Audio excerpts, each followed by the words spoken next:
16년이라는 시간이 지나긴 했지만 지금도 저희들 가족끼리 모여서 얘기하면 진짜 어제 얼마 전의 일처럼 지금 다시 다 생생하게 기억을 하고 이야기를 하시거든요.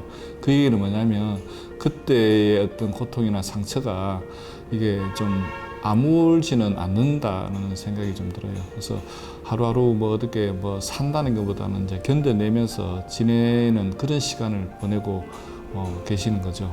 다 자기 어떤 가족을 지키지 못했던 그런 죄책감, 거기로부터 자유로웠던 저희 피해자들은 없었습니다.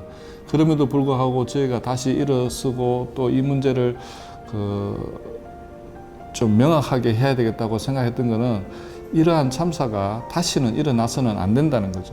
그래서 우리 가족의 죽음이 어떤 희생이 헛되이 되어서는 안 되겠다 하는 그런 마음으로 저희가 다시 일어섰던 거거든요.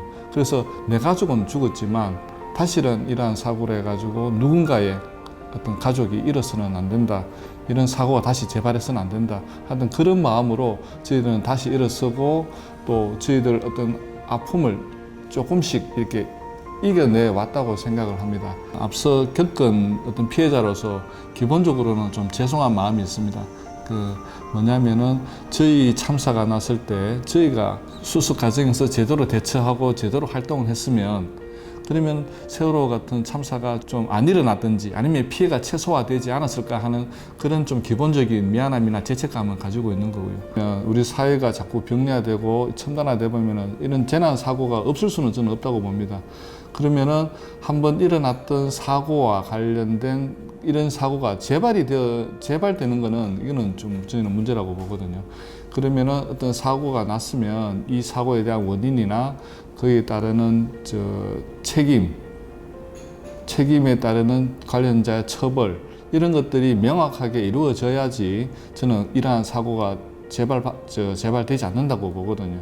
근데 우리 사회는 사고가 나고 나면은 빨리 수습을 하려고 합니다. 빨리 덮어버리고 그리고 피해자들이나 이런 사람들에 대한 것도 너무 편견을 가지고 일방적으로 어떤 사고 수습의 주체 주로 정부죠. 정부나 지방자치정부에서 빨리 마무리해버리려고 하는 그러한 문제 때문에 저는 이런 사고가 다시 재발된다고 보는 거거든요.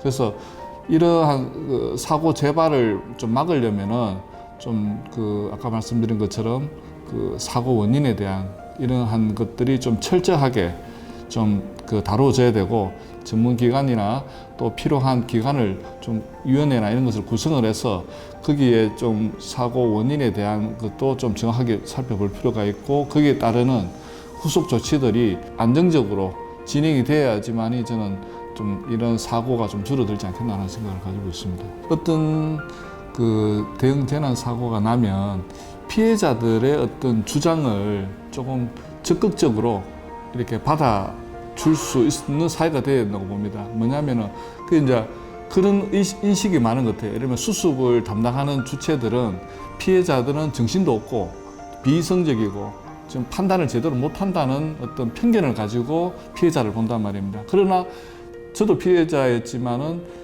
피해자 당사자 입장에서 보면은 누구보다도 좀 절실하고 절박한 상황에서 이 문제를 본다는 그런 어떤 인식을 좀 사고 수습 주체에서 좀 봐줬으면 좋겠다. 사실은 피해자 입장에서 보면은 그때 닥친 상황에서 가장 냉철하고 이 사건에 대해서 가장 정확하게 보고 있는 사람의 주체 중에 한 사람이라고 보거든요.